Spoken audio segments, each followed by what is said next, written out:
The Mayo Experience. Mayo Experience. Mayo Experience. Mayo Experience. Experience. Welcome to the Pat Mayo Experience presented by DraftKings 2021 Valero Texas Open. First look and research. Remember, out there, smash the like button and subscribe to Mayo Media Network. Those are the first things that you can do to help out the show. In the comment section, give me your early lean for the Valero Texas Open. Remember, this is the last chance to get into the Masters, which is in 2 weeks, by the way. So anyone who wins this event that is not previously qualified for the Masters will gain an invitation. It's the last one up for grabs because at the end of the match play, that's going to be it for the top 50 in ties, or top 50 in the world rankings to end up getting their invitation to Augusta. So last chance for a lot of guys in this field who are not previously invited to play for golf's highest sartorial honor. So please smash the like, subscribe, leave the early lean in the comment section. Also, here's something I need all of you to do, okay? I started a newsletter for Mayo Media Network. You can find that link in the description of this video and podcast. If you join the email list right now, you're in a draw for one of two $100 giveaways. All you need to do is just put in your email address after clicking the link. Takes approximately 4 seconds, and that could win you $100 if you get your email drawn from the draw that we're going to be doing. I think we're going to be doing it either next week or the week after the Masters, so go join that email newsletter now. And here's the thing. It's full of cool promotions, maybe some exclusive content, but I'm going to be giving away some Masters gear, some of the stuff that you've been seeing me wear on the show, Jeff wear on the show. I actually have some other stuff still in the package that I will be putting into that newsletter, and the only way that you can get your hands on some of this Masters gear is by joining the newsletter. So please go do that right now. It's up on Substack. I promise you it's not going to be spam filled and coming all the time, but if I got something to tell you, something to update you on, then boom, just get the newsletter and you'll be good to go. A lot of links in there too. I did a baseball show on the weekend with Kyle Murray and David Jones. If you're interested in playing DraftKings baseball this season, I suggest you go check that out. Challenge Fantasy League is back up too. That's all up on the podcast feed and Mayo Media Network. The big thing here is beyond the Listeners League link on DraftKings this week in the description of the pod. Lots of stuff down in that description, by the way. It's 3,500 spots this week for the Listeners League link. No rake, $15 to play. Let's fill it early this time. That way we can have it huge for the Masters, because if we don't fill it up very early this time, I doubt that we're going to be able to max it out for the Masters. So please go do that now. I already got my 3 entries in, so dead money in the pot already. But also, there is a brand new one and done starting at the Masters. It's major season one and done, because a lot of you, like myself, have been awful in the one and done so far. So this way, I believe it's 17 events. It goes from the Masters all the way through the Open Championship. So you can use all the studs that you want. It's $100 to play. There is 1,150 spots available in this one and done. You go to fangolfchampionships.com or Fantasy Golf Champ. I'll put the link in the description. How about that? Let's see here. Fangolfchamps.com, and go get your entry right now. It's the first that people are hearing about this, although somehow 35 people have already signed up, including myself. So the entries are going to go super quickly in this, so you might as well get your spot now to play in that one and done, especially if you're out of the other one. Like, you know, you're probably not going to come back at this point in the race to see who can win that $30K. At least this one, you have a shot to win just by entering it right now. Also, fantasynational.com/Mayo for 20% off. Masters is almost here. You're probably going to want to get all the stats and tools to help you make the best of all of the decisions. Valero Texas Open, the field, 144 players are entered. The top 65 in ties are going to make the cut. And the field is stronger than you would probably expect. Better than the field at the Honda, better than the field at Pebble Beach, but it's probably around like what the American Express had, with one bit of a difference. After getting Kevin Nad on Friday in the match play, Dustin Johnson decided, hey, I'm going to go play the Valero Texas Open. I think it's the first time that he's played this event since the crazy wind year in 2014, which made everyone kind of reassess the situation on DraftKings and really believe in wave stacks. Because I think that year there was a huge difference between the AM and PM wave stack. Like, it was brutal in the morning that year. Carlos Ortiz and Dustin Johnson were really the only two guys who were able to fight their way out of that wave and get inside like the top 15 overall for the tournament. You had like 9 guys WD after round 1. I think there was like a 4 or 5 shot difference between the morning wave and the PM wave. It's still the most pronounced wave split that we've ever seen at a tournament. And then people always jog that in their memory when they think about wave split. And usually, like, even at the most extreme of times, 2 shots would be super extreme. So we've never actually seen anything like that. But wind is in play at this venue, and you get that Texas wind out of nowhere. But the problem here is that it's a very exposed course, so the wind really makes a huge difference. And it's a pretty hard course to begin with, to tell you the truth. We didn't see it last season on the PGA Tour. The last time it was here, Corey Connors qualified on a Monday, won at 20 under par. See, woo! Kim was actually leading going into the final round that year, trying to go wire to wire, couldn't pull it off. A final round 72 got the best of Siwoo Kim, but Corey Connors got his only career win, qualified for the Masters, and obviously he's back in the Masters this time around, so he should be good to go. But minus 20, he was the winner. Andrew Landry in 2018 at minus 17. Jeff hit that one on the outright, like 175 to 1. I had my guy, Trey Mullinix, fired the course record that year, and then could not get it up and down on 17. The drivable number 17 put it short side on the side of the bunker and then tried to get it over the bunker. Couldn't do it. It was like a line drive into the bunker, and that was the end of old Trey Mullinix. Chappell won at minus 12 in 2017. Charlie Hoffman minus 12. Jimmy Walker at minus 11 in 2015. Then Bodo, Stephen Bowditch, minus 8 in 2014. Marty Laird in minus 14. So I guess Jimmy Walker, the year that he won, would have been one of the heavy favorites. Kevin Chappell was actually one of the favorites the year that he ended up winning. I think he was top 10 in terms of odds. He had been playing so great going into it. Then his odds were like 20 to 1 or 22 to 1. Everyone looked at it and was like, nope, no thank you on this one. And then, of course, he ends up going to win. But some longer shots have taken down this tournament because it's pretty difficult. You don't get the strongest end fields. Like I mentioned, Dustin Johnson is going to be here. Spieth, Hideki, Answer, Finau, Connors, Scheffler. We'll see what happens with Scheffler in the match play. I'm not quite sure what has happened in that because I am recording it before the conclusion.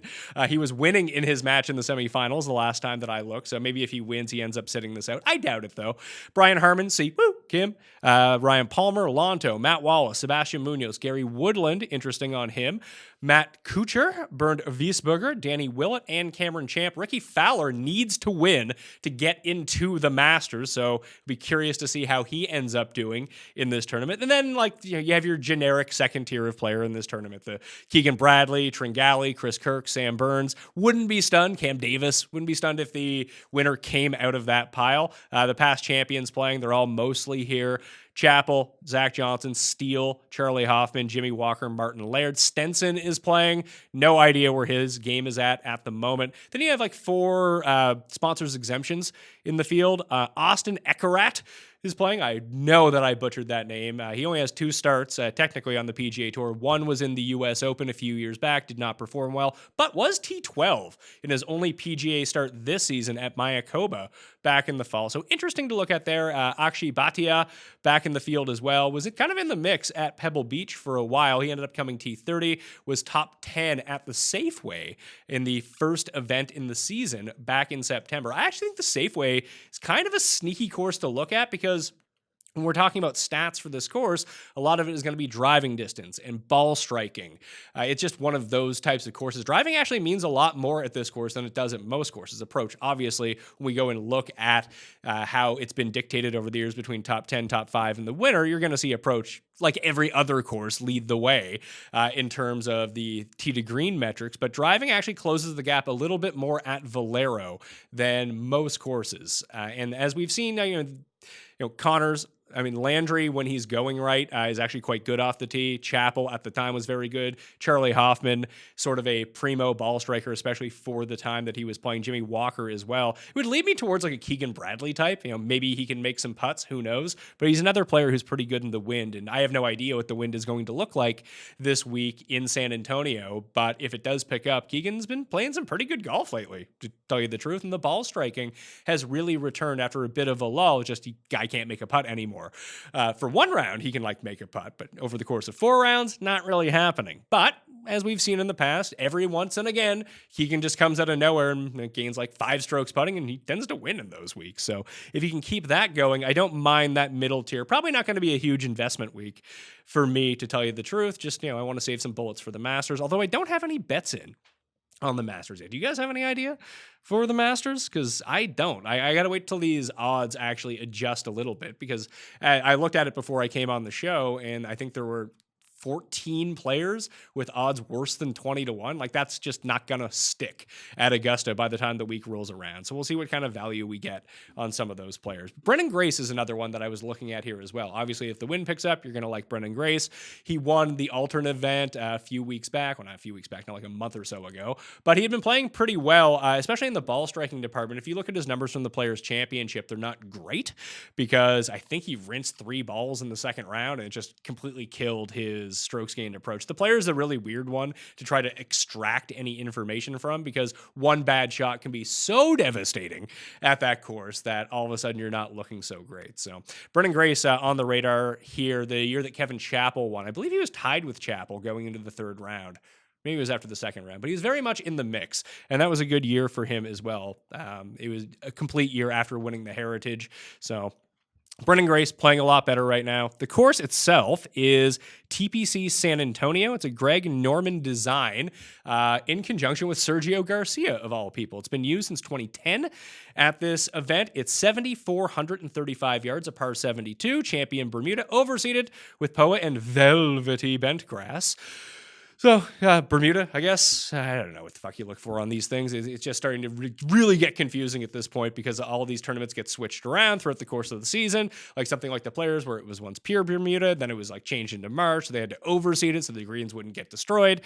Just look at, we don't even look at putting all that much anyway, so who really cares? But ball striking wise is where you want to go with on this. Strokes gained, ball striking, opportunities gained, driving distance gained, and par 5s gained. Like I said, driving and driving distance by and large actually does go a long way at this course to really trying to figure it out. Let's jump over to Fantasy National to take a quick look at this, the past course conditions, and we'll take a look at the course breakdown. So in 2019, moderate wind. The year before that, the first 2 rounds, very, very windy. Same as 2017, very, very windy. 2015, that was the year that I was thinking of, I think. Yeah. Or maybe it was round 1 in 2013. Maybe it was, it was round 1, 2015. Windy AF, firm and difficult to score. So this course can play very difficult. It can play easy from time to time, depending on the conditions. So you can run a mixed condition model for a lot of this stuff. Like the scoring relative to par was very easy the last time that we saw it.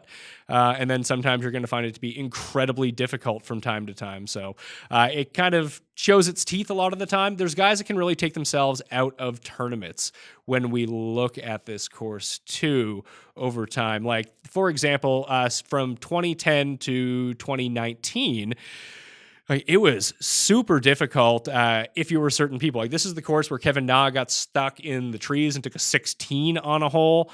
It's been the second toughest course to hit greens in regulation besides Riviera since 2010. The front 9 historically way more difficult than the back 9. Since 2010 to 2018, the front 9 has played plus 3,704 over par to just 730 over par on the back 9. In that same span, it had more triple bogeys or worse, 289 as a whole course.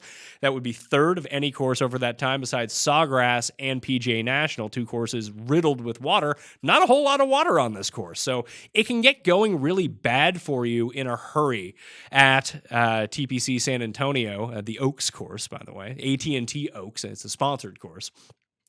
But it can also be very easy if you're striking it well, too. So it's going to be a huge split based on what we've seen over time. Here is the course breakdown for the holes. As you can see, the drivable par 4 17th.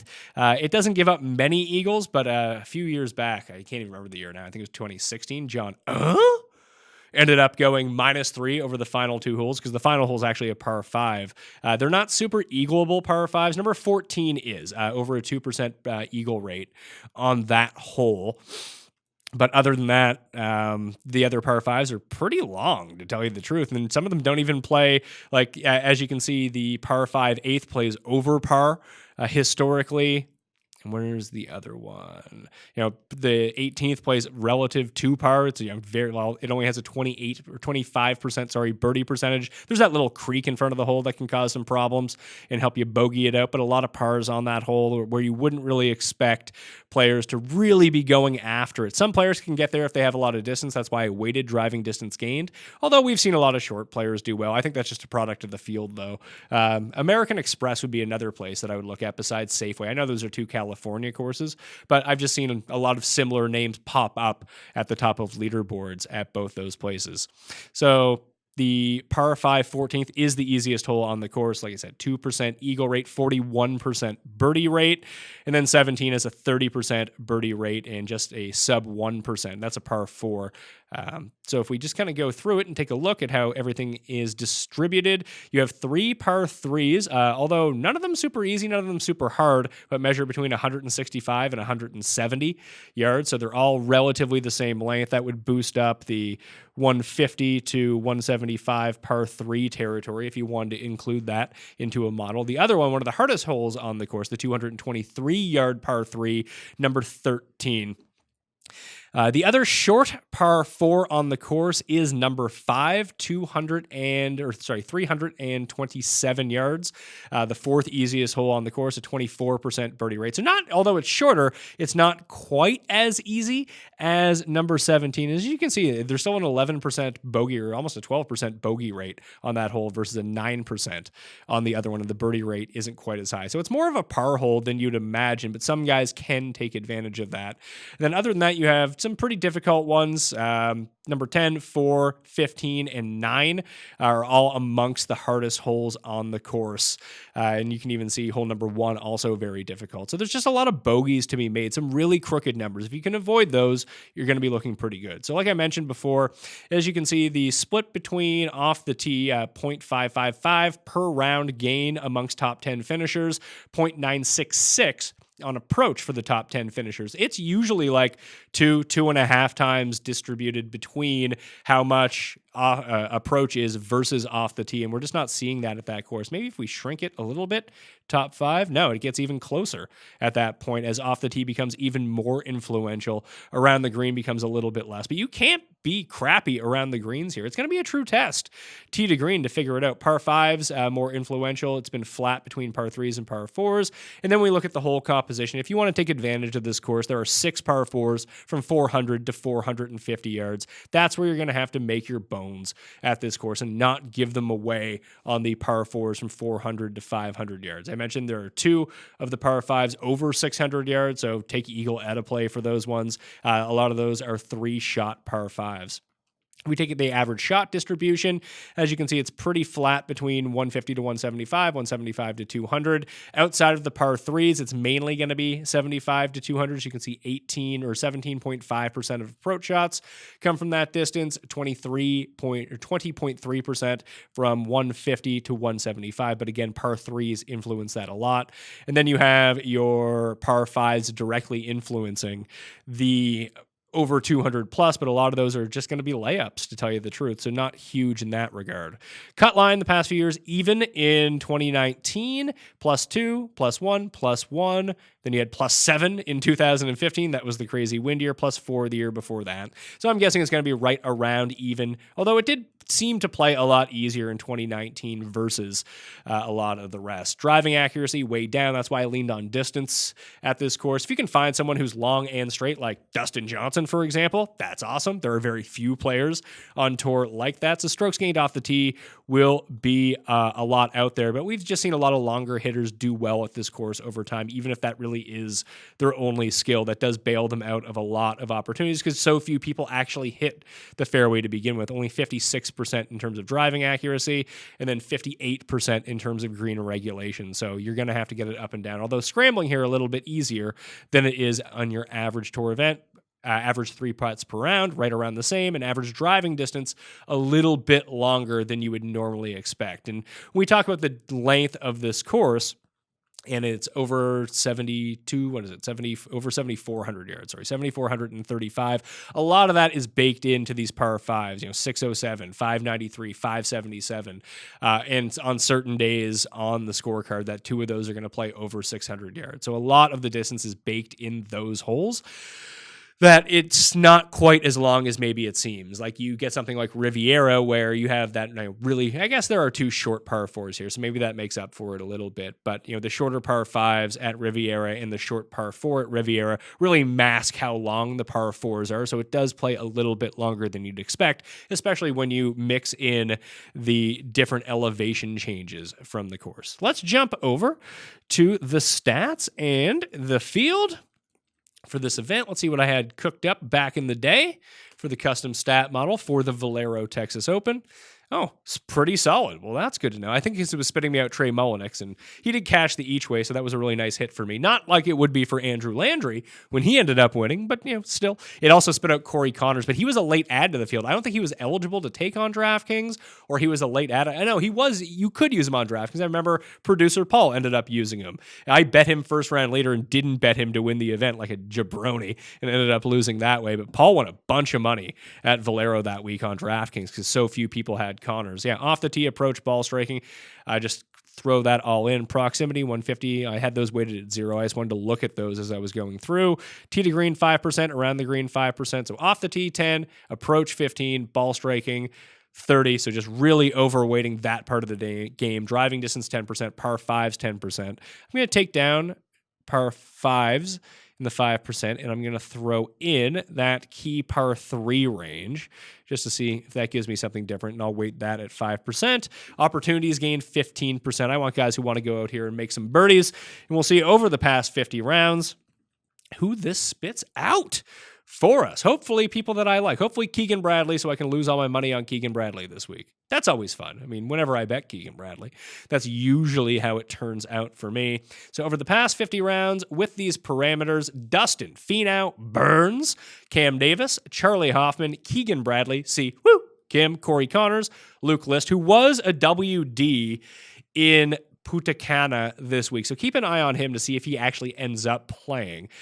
Cameron Tringali, number 10, Werner, Matsuyama, Scotty Scheffler, Palmer, Norlander, Lonto, the Gim Reaper, Neesmith, Vegas, Kirk, Champ, Ryan Moore, Seb Straka, Steele, EVR, and Doc Redman. Those are your top 26 over the past 50 rounds. Let's shrink that down to past 12 just to see what it spits us out. And a lot of the problems with the stats right now is we're not going to have good info, like official info for the match play, so that won't get updated. Punta Cana doesn't have shot link data, so we won't have that information. And the players is just really stupid and really kind of throws everything and makes it all wacky. So you might want to look a little bit longer term. But if I go past 12 rounds, it's looking like Finau, Lewis, Connor, Scheffler, Cam Davis, Answer, Hoffman, Keegan, Roger Sloan, who's in the mix in Punta Cana, I think, Harry Higgs. Then you got Steele. I mean, Steele continues to pop up. He's a former winner here. Tringali, Lonto, Spieth, Duncan, Varner, Wallace, Harmon, Palmer, and Chris Kirk. Sam Ryder just after that as well. Curious to see what happens with Cameron Champ, who ranks out number 22nd. And again, he's a guy with a lot of length. I have no idea how he's played here over time. And trying to judge what the opening odds are going to be for this event is just kind of crazy. Dustin entering, and if Dustin doesn't win, obviously, is going to be pretty good for us. I think it's going to help us out a lot, and especially with the narrative that Ricky needs to win this week, that he might get bumped up in the odds as well. And if Scheffler still plays and he and Kuchar are both in this event, that if they do end up winning the match play, that maybe their odds get juiced up a little bit. Maybe that will help out the rest of the field. So here's Steele. I mean, Steele's been playing pretty well. It's been hit or miss. So throw out the players. Had a bad Genesis, had a bad AT&T, but Honda, the approach was good. So was the putting. The approach at Arnold Palmer, very good. And driving-wise, he has been really, really good. I want to take a look at Safeway from this year, too, because I kind of identified that as a tournament that you might want to look at. One that Brendan Steele has won twice, by the way. So let's take a look. Safeway. He won it back-to-back in 2016 and 2015. As you can see, ball striking, ball striking, ball striking. That's how he ended up doing there. So how did the players who are potentially in this field do at the last two Safeway Opens, and how did they get there? Sink won this year. I mean, those are the type of stats we're looking for. There's Harry Higgs and Chez Reavie, Kevin Streelman, another player who's played really well at the Oaks course over the years, Sam Burns, Doc Redman, Stewart, who has a top 10, I believe in 2019 or 2018 at the Oaks course. So, okay, and there's Bhatia. Knox, a good wind player. Oh, the Chinese bad boy, Xingzhu Zhang. Seb Straka. Doug Gim was 14th up there. Gim has been playing really well recently. Steele, Gracie, Harold Varner, Cam Davis. All right, so some of the names that we kind of like on a week-to-week basis. Cam Champ won the Safeway the year before that. Great off the tee, good on approach. I think Cam Champ is going to be one of my early leans and just kind of roll the dice that he can get everything back together. It really feels like a roll the dice week. Like if you're not going to take one of the favorites, there's not a ton separating a lot of from like the 9th best player to the 50th best player because you're going to see a lot of these guys in the field. I think Hadwin's in the field. I'm not sure, though. Nick Taylor probably will be. Fratelli, a Texas guy, obviously broke our hearts when he lost in the round of 16 at the match play as we had money on him, but it was nice to see that he had played well. Did not play well in that round. Morikawa is not playing. Hubbard just had a baby. Shout out Hubba Hubbard, homeless Hub. So he has withdrawn from the field. There's Corey Connors, pops up at the Safeway. Adam Scott, a former winner at the Valero Texas Open at this course back in 2010. Lonto, Harold Varner. Maybe I'll throw HV3 on this list. If it gets really windy, like we just saw with Matt Jones at PGA National, he's a former winner of the Australian Open. So is Harold Varner. So is Abraham Answer. So pretty good win players. There's Brian Stewart again. Oh my God, Snedeker. When was the last time he was on a leaderboard? Landry, who's won this event, kind of pops up. Adam Long, Harry Higgs once again. Maybe we go back to Harry Higgs. Generally, probably comes in like maybe 60 to 1 doesn't seem like a good number for him, but yeah, maybe it's a YOLO week. Just say fuck it, just take a few long shots and hope the very top end guys don't do well. Is Chez in the field? I'd go back to Chez. Chez is not playing. Keith is there though. Shank, Scheffler, Chesson Hadley. Like the Chesson Hadley types on paper, like when Chesson Hadley was good, would be the type of player that I would want here. How's Cameron Champ been recently? Missed the cut at the Players, bad. Missed the cut at the Arnold Palmer, bad. WGC Mexico, not terrible actually. Ball striking, couldn't chip and couldn't putt. It's always going to be a struggle for him on the greens. Has he played this event before? Valero, 73rd. It wasn't a disaster putting over 4 rounds. Not he made the cut, but it wasn't good by any means. Did he play the Safeway this year? No, he did not play the Safeway. It's been a really rough go for Cameron Champ. Things have not been good, but it's a lot similar to like his lead up to the Safeway last time around. Miscut, 21st, 63rd, 28th, 1st. So he's just a highly volatile player. As long as he's gaining off the tee, which he's doing, not as much as you'd like, but if he can really get the driver going, and we've seen that in the past, he's someone who's probably going to be triple digits in this event. And Varner might be down in like the 90 to 1, 100 to 1 area too, but I think that his underlying numbers have actually been a lot better after a really rough start to the season. Where are you at? HV3? And he's just someone we'd all like to see win. Yeah, 19th at Honda, really good off the tee. 61st at the Players, really good off the tee. Made the cut. So 4 straight made cuts for him after a rough start to the season. Missed cut, 13th, not bad. And then a missed cut again, which came down to chipping and putting, at least at Pebble Beach, where he was not. I guess he played Spyglass. Yeah, I used him that week. He was terrible at Spyglass. But again, the numbers that we're seeing, really good off the tee, and that's what we want to target this week. And Harry Higgs, just overall, has been really good. I'm not sure how he was at PGA National. On 19th at Honda, the approach has been really good for him. If he can figure out the driving, which long-term wise was something he was really good at for a stretch. Second at the Safeway, drove the ball really well there. That, combined with these really good irons, maybe this is a week you can get it all on the same page. And who wouldn't want to see Harry Higgs at Augusta? That would be fantastic. And let's not overlook Charlie Hoffman. Like at one point in time, even during the course of me doing this show, that he was like Mr. Texas, and the ball striking has been really good. He's in the mix in Punta Cana. Not sure again what his result is going to be, but he'll be overvalued, I think, in the betting market, especially if he does finish well in Punta Cana. So tough to see in that regard. Let's just take a look at the tournament history for the Valero Texas Open. Once again, if you go back and look throughout time, you probably don't want to go back too far in time looking at it because it's only been since 2010 at this course. And this is only the second time, I believe, that it's been the week before the Masters. This used to be the slot for the Houston Texas Open.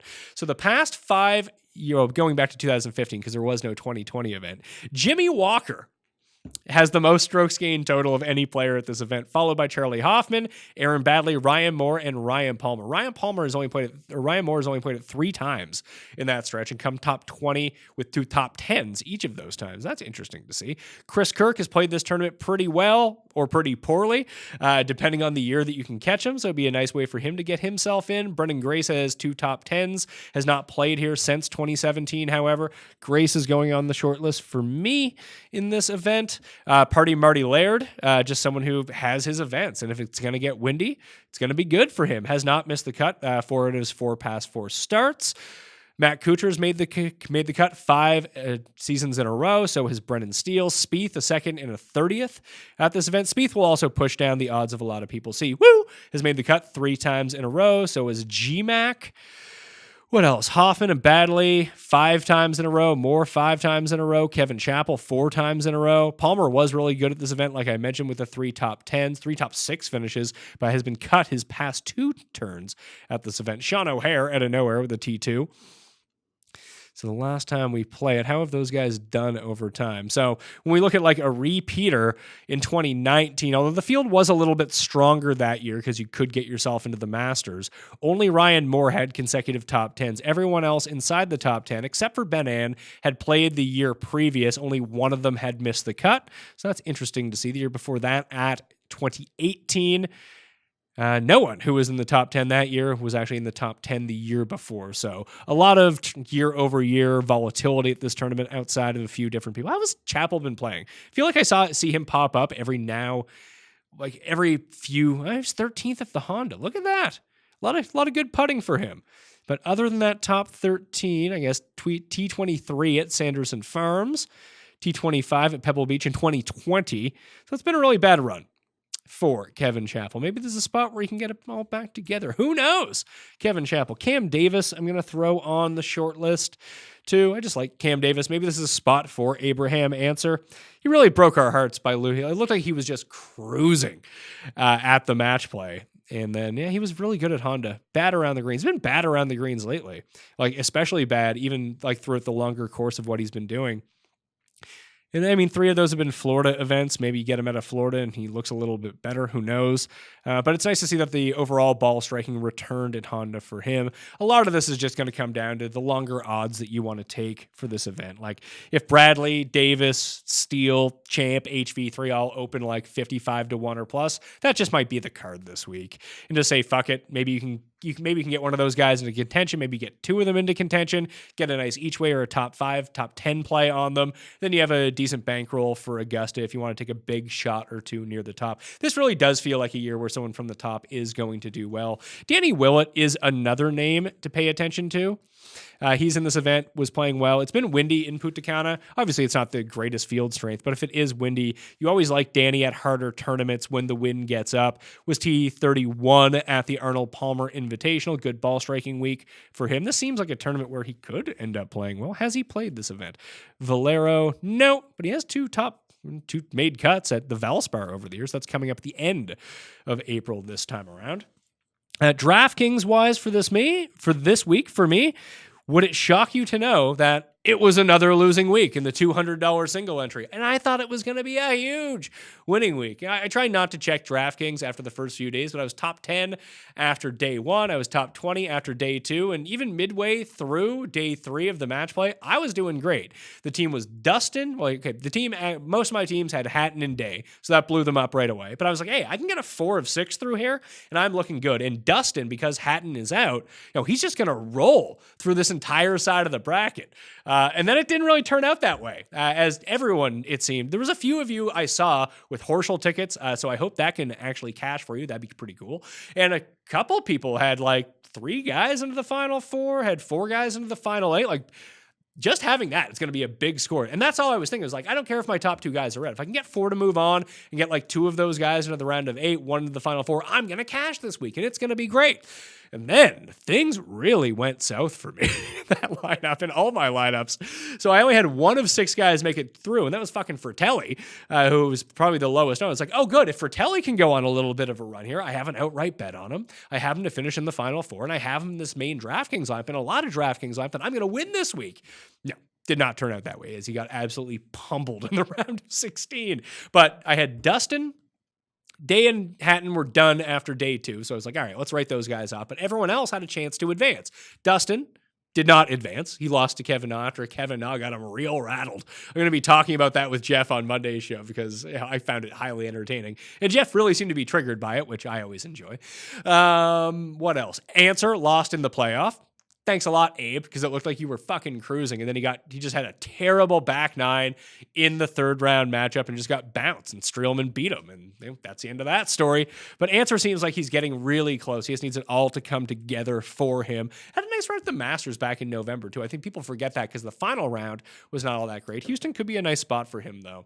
Who else was that lineup? Fratelli was in it. He actually made it through. And then I had Matthew Wolff. Matthew Wolff was really the linchpin between me having a really good week on DraftKings and me not having a really good week. All he had to do was win against Matthew Fitzpatrick, and then he could get himself into that playoff with Spieth. And we just saw so many upsets. Although on the betting market, it would be an upset because Wolff hadn't played in a while and everyone was on Spieth, but he was by far the higher seed over Spieth. He actually had a nice rally, and he was 2 down with 2 left against Spieth on the Thursday and won 1 to get himself that draw to make himself eligible for the 3rd round to get through. But obviously, he ended up losing the Matthew Fitzpatrick too. So it went from a situation where I was like, I'm going to win a ton this week to I'm not doing so hot. So I lost money on DraftKings. It brings me to minus $1,600 in the $200. So the way that this ended up coming about, me playing it every single week, was at the Sony. I won a bunch of money in the $100 single entry, and I think I won $1,700 that week. So I'm almost out of that money. That's the reason why I ended up playing the $200 every week. Tried to up my game. Turns out I am not good enough to be playing in this tournament because my lineups fucking suck every single week. So coming into this week, I need to have a good week at Valero. I actually need to redeposit for the first time since January because all that nice money from my Sony opening winnings are going to be gone.